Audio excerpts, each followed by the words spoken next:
Columbia Network takes pleasure in bringing you Suspense.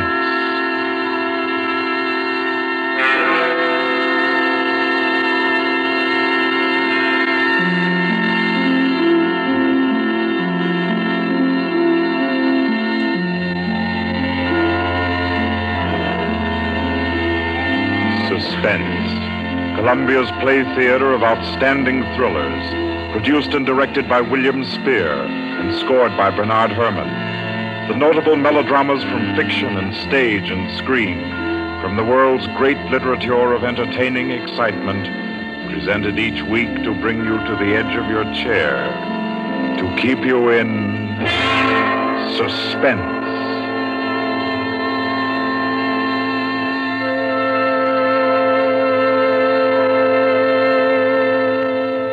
Tonight's adventure in suspense is from the pen of Dorothy Sayers.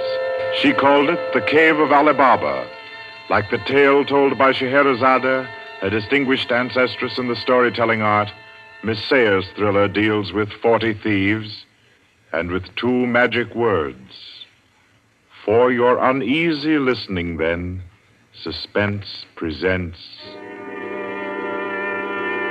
The Cave of Ali Baba.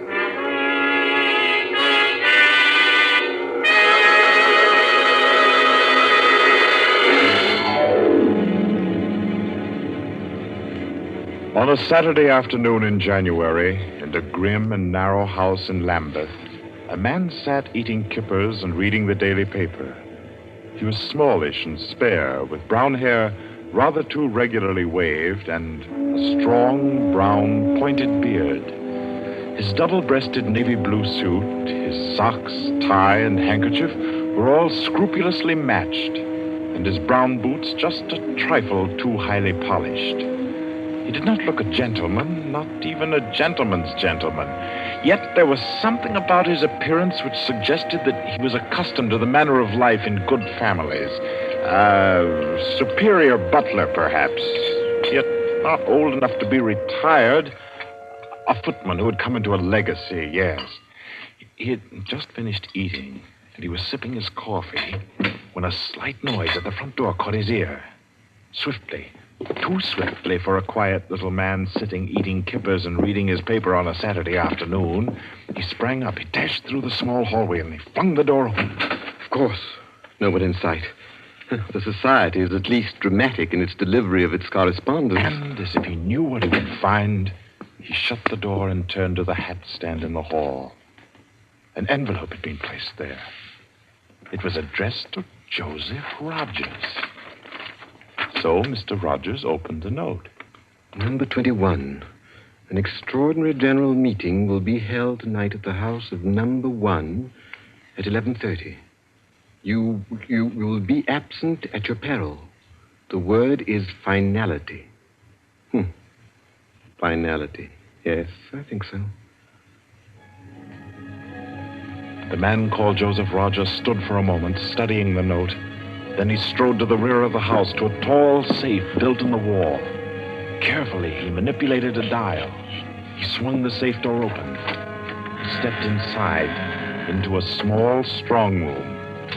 He opened a drawer marked Correspondence, placed the note inside, and then came out again.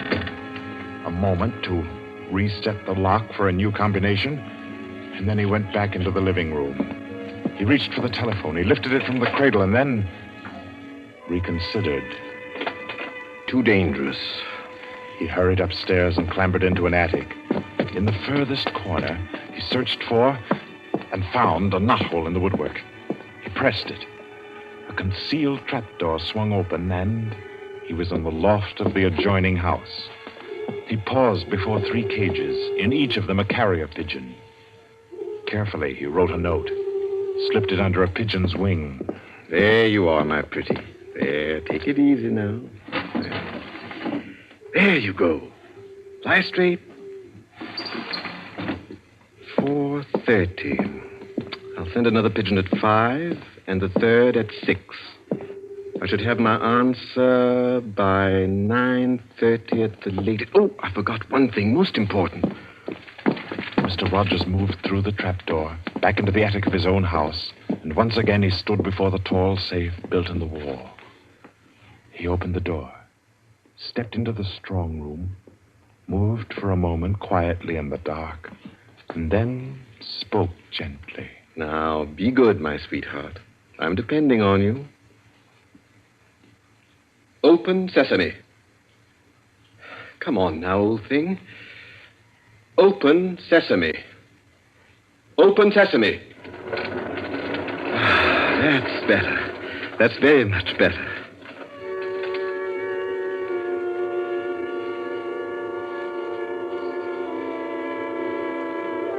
By 9:30, his answer was back. All the little piece of paper said was a hasty okay. At a quarter before 11, he took his revolver from a locked drawer, inspected it carefully. Yes, loaded it with cartridges from an unbroken packet, and left the house.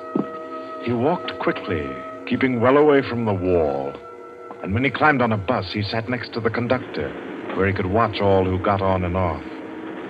By 25 minutes after 11, he was out on lonely Hampstead Heath, pausing in the shadow of a large tree to adjust a black velvet mask on which, in white thread, was stitched the number 21.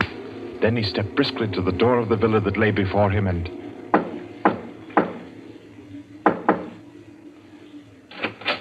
What is it? Finality. Come in. Go right on through. Number 1 will check you in. Right.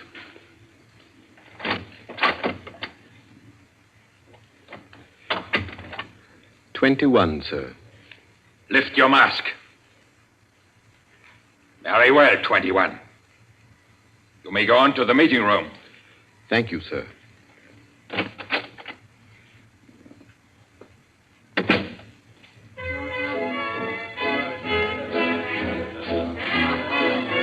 The room of the villa in which Mr. Rogers now stood was a large one, a brilliantly lighted room. There was a gramophone in one corner blaring out a jazz tune. To its rhythm, couples, masked men and women, were dancing. Some were in evening dress, some in tweeds and jumpers. In another corner of the room was the bar. Mr. Rogers went up to it and asked the masked man in charge for a double whiskey. He consumed it slowly, leaning on the bar. The room filled. Presently, someone moved across to the gramophone and stopped it. Mr. Rogers looked around. Number 1, the massive gentleman in evening dress who had checked him in, appeared on the threshold. A tall woman in black stood beside him.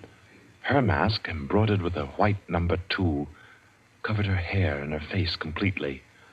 Only her fine bearing, her white arms, and her dark eyes, shining through the eye slits, proclaimed her as a woman of power, of physical attraction. The masked dancers were silent now as number 1 spoke. Ladies and gentlemen, we are short 2 members tonight. I need not inform you of the disastrous failure of our plan for obtaining the plans of the Court Windlesham Heliscoper. Our courageous and devoted friends, number 15 and number 38, were betrayed and taken by the police. Some of you might fear that under examination these 2 would break down and give away our society. There is no need for such a fear. I gave the usual orders, and their tongues have been silenced. Their defense will be discreetly compensated in the usual manner. I call upon number 12 and 34 to undertake this agreeable task. They will attend me at my office for their instructions after the meeting. Will the numbers I have named kindly signify by raising their hands that they are able and willing to perform this duty? Thank you. Ladies and gentlemen, please take your partners for the next dance. The gramophone struck up again. Mr. Rogers turned to a girl near him in a red dress. She nodded, and they slipped into the movement of a foxtrot. The couples gyrated solemnly and in silence. Their shadows were flung against the blinds as they turned and stepped to and fro. The girl in red spoke to Mr. Rogers. What's happened? I'm frightened, aren't you? feel as if something awful was about to happen. It does take one a bit short. Number one's way of doing things. But it's safer like that. Oh, those poor men. No talking, please. You know the rules. Sorry.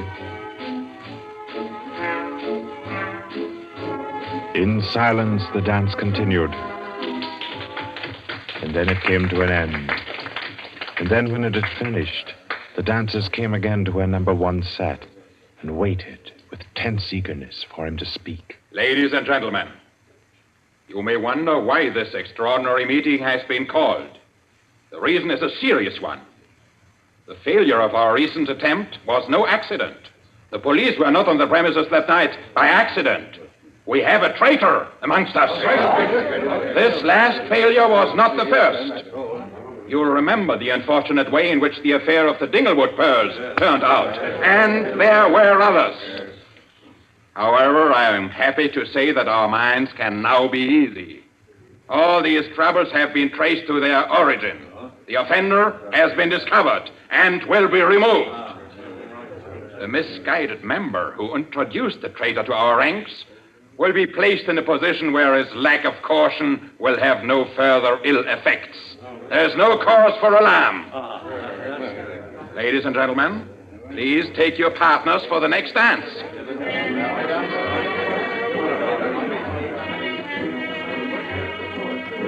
Again, the gramophone took up its bizarre monotony, and the masked dancers glided and turned, and their movements were sharper, more staccato. The girl in red was claimed by a tall mask in evening dress. A hand laid on Mr. Rogers' arm made him start. A small, plump woman in a green jumper slipped a cold hand into his. The dance went on.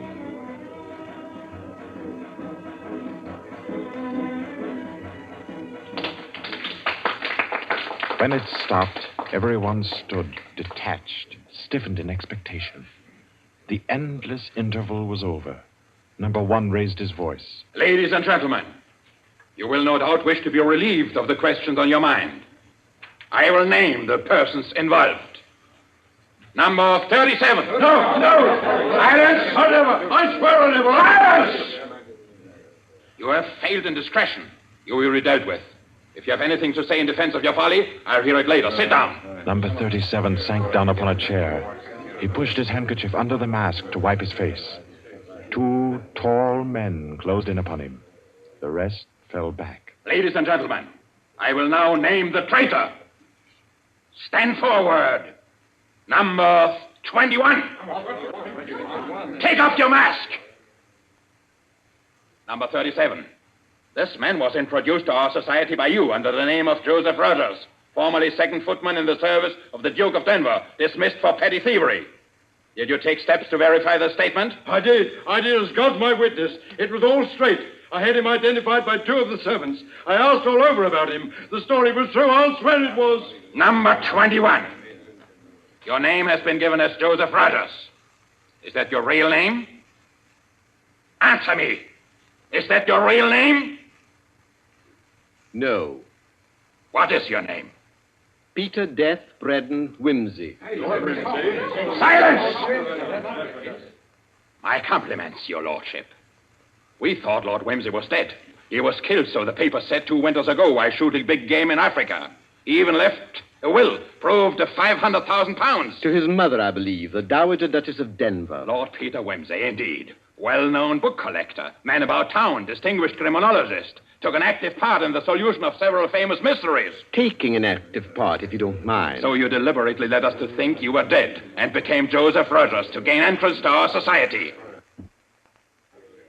What has become of the real Joseph Rogers? He died abroad. I took his place. And the end of your impersonation to uncover our society. Precisely. I see.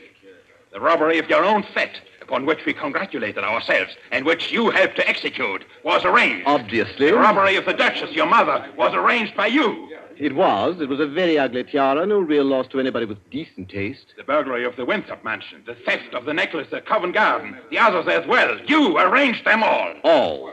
May I smoke, by the way? You may not. Numbers 15, 22, 39. You have watched the prisoner. Has he made any attempt to communicate with anybody? None. His letters and parcels have been opened. His telephone tapped and his movements followed. Even the water pipes in his house have been under observation for Morse code signals. You're certain? Absolutely. Then we may be sure that he has been alone in this adventure. Well, ladies and gentlemen, please take your... Very well. Take the prisoner away. And be sure you explain carefully to him first the manner of his death. I'm sure he'll enjoy it. Wait, at least you can let me die decently. Take him away. Stop, I have something to say, something to sell. We make no bargains with traitors. No, but listen. Do you think I haven't thought of this? I'm not a fool. I've left a letter. To whom? To the police. If I don't return tomorrow, it'll be opened. It's a bluff. The prisoner sent no letter. He's been strictly watched for months. I left the letter before I came to Lambeth. Then it can't contain no information of any value. Oh, but it does. The combination of my safe. Indeed? Has this man's safe been searched? Yes. What did it contain? No information of importance, sir. An outline of our organization, the name of the house, nothing that can't be altered and covered before morning. And did you investigate the inner compartment of the safe? You hear what he says, did you? He's trying to bluff. There is no inner compartment. I hate to contradict you, but I'm really afraid you must have overlooked it. And what did you say was in the compartment, if it does exist? The names of every member of this society with their addresses, photographs, and fingerprints. How did you say you contrived to get this information? By doing a little detective work on my own. But you've been watched. True, the fingerprints of my watches adorn the first page of the collection. That statement can be proved? Certainly. The name of number 40, for example... Stop! If you mention names here, you will certainly have no hope of mercy. Bring the prisoner to my office. Ladies and gentlemen, take your partners for the next dance. Yes.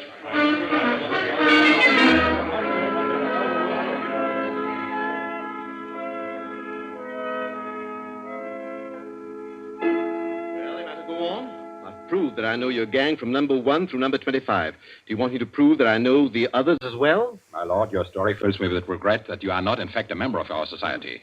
Wit, courage, and industry are valuable in an association like ours.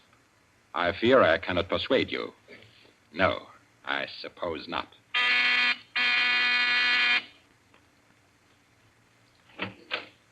Yes? Ask the members kindly to proceed to the supper room.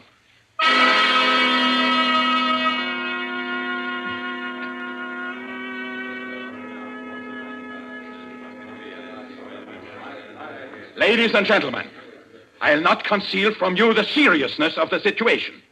The prisoner has recited to me 25 names and addresses which were thought to be unknown except to their owners and to me. There has been great carelessness. Fingerprints have been obtained. He showed me some photographs of them.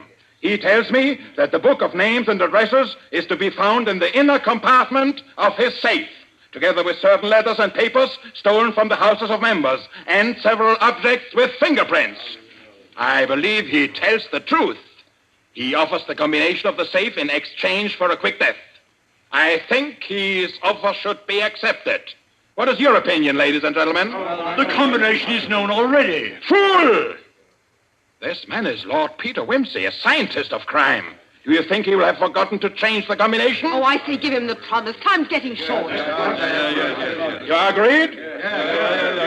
It's a bargain, Wimsey. What is the combination? The word of the combination is unreliability. And the inner door, the inner compartment. In anticipation of the visit of the police, the inner door is open. Good. Number 12 and 36. You will go to the prisoner's house and... Why should any more members just... That's right. I agree. Nobody ought to be trusted. Then what, ladies and gentlemen, do you suggest? You go yourself. You're the only one that knows all the names. You go yourself. I second that motion. Is the wish of the meeting, then, that I should go? No. I say no. No, don't go. Number 1 is our president, the head and soul of our society. If anything should happen to him, where should we be? You've all blundered. We have your carelessness to thank for all this. Do you think we should be safe for 5 minutes if he were not here to repair your follies? Well, there's something in that. If you will pardon my suggesting it, the lady appears to be in a position peculiarly favorable for the reception of the president's confidences. The contents of my modest volume will be no news to her. Why should she not go herself? Because I say she must not. If it is the will of the meeting, I'll go. Give me the key of the house. Here. Is your house watched? No. If I have not returned in 2 hours, act for the best to save yourselves. And do what you like with the prisoner.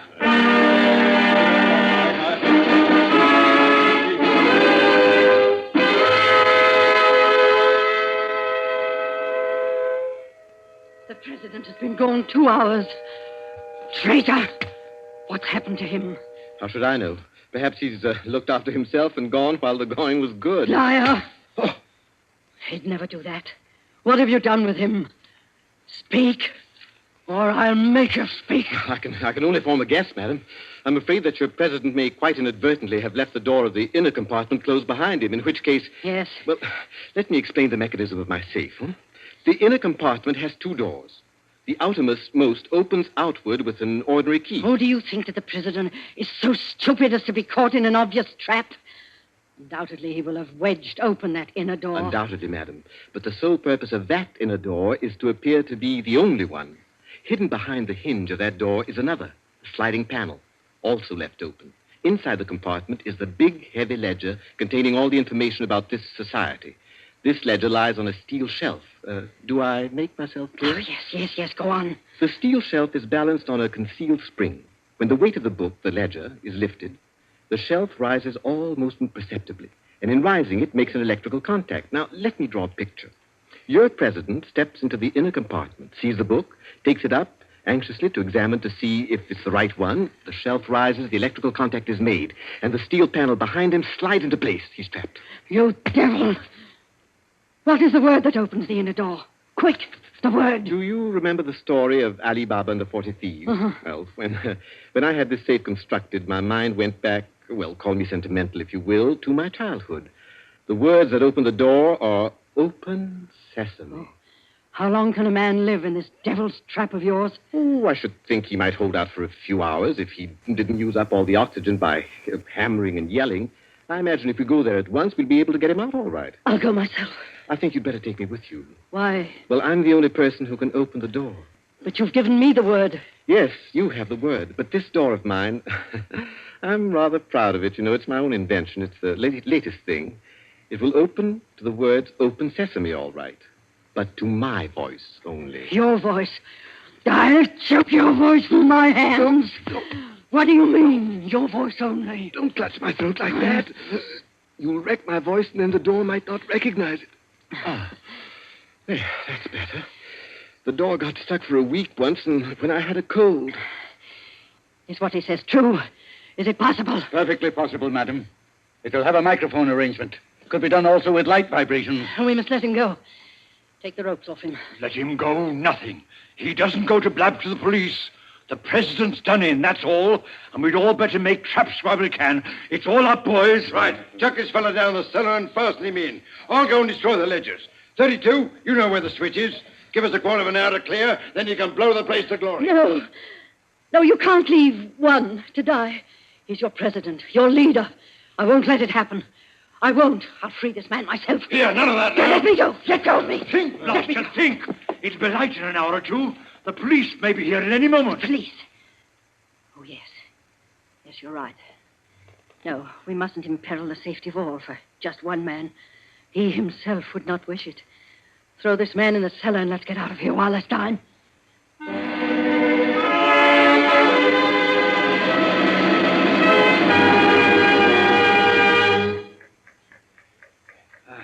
Here. This is good enough. Leave him here. Right. Let's go. Hey, you chaps. Yeah? Should have gagged him. I say, it's lonesome down here in this cellar. You might at least leave the light on. Don't worry about the dark. They're taking you here as the time fuse for the bomb that's going to blow out this place. It's all set. You won't have long to wait. Not long.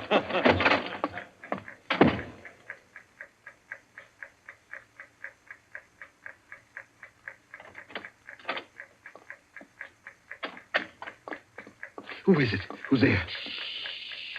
Hold still, so I can cut the ropes. Well, if it isn't two. My compliments, madam, on your loyalty to your president. Quick. They've set the time fuse. The house is mine. Follow me as fast as you can. Number 1 must be saved. And only you can do it. Well, how did you manage to? There's no time for questions. Get up and follow me. You will release him. You promise. I promise. But I warn you, madam, that this house is surrounded. When my safe door closed, it gave a signal to Scotland Yard. All the members of the society had taken. Never mind them. Here, outside. Quick. All right, who's there? Is that you, Inspector? Get your fellows away, quick. The house is going up in a minute.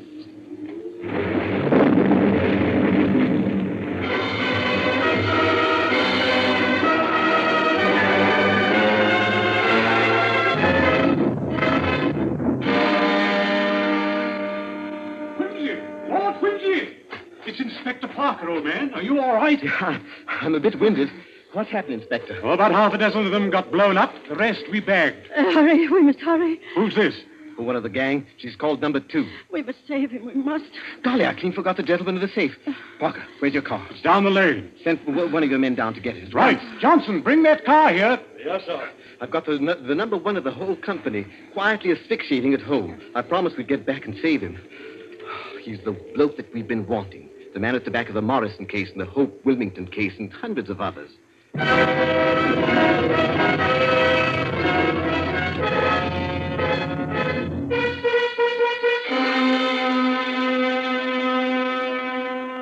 Is this it? Quite a contraption. Yes, I only hope he hasn't upset the adjustment by thumping at it. Oh, please, hurry. I hope you haven't hurt my voice. You sound all right. If I can only be conversational. Come on, old thing. Show us your paces. Open sesame. Open sesame. Confound you. Open sesame. Open sesame.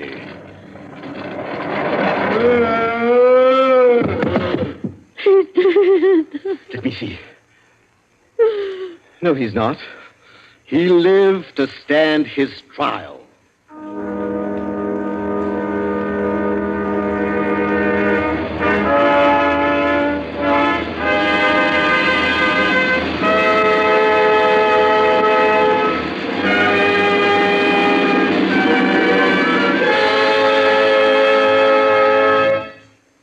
And so, all's right with the world, as it always is when Lord Peter Wimsey is involved. The Cave of Ali Baba by Dorothy Sayers was the story which gave us tonight's Suspense. Suspense is produced by William Spear. Our guest director for this evening was Robert Louis Sheehan. Tonight's radio drama was written by Peter Lyon and scored by Bernard Herrmann. Romney Brent was Peter Wimsey, William Moulton played number 1, and Ira Gerald, the lady in the case. Others in the cast were Kathleen Cordell, Victor Beecroft, Roland Bottomley, J.W. Austin, William Podmore, Ian Martin, and William Moulton. Next Wednesday, Suspense will not be heard because of a special all-star Hollywood broadcast which Paramount Pictures will present. 2 weeks from tonight, at this time, Columbia will bring you another selected story from the world's great literature of thrills. Another study in suspense.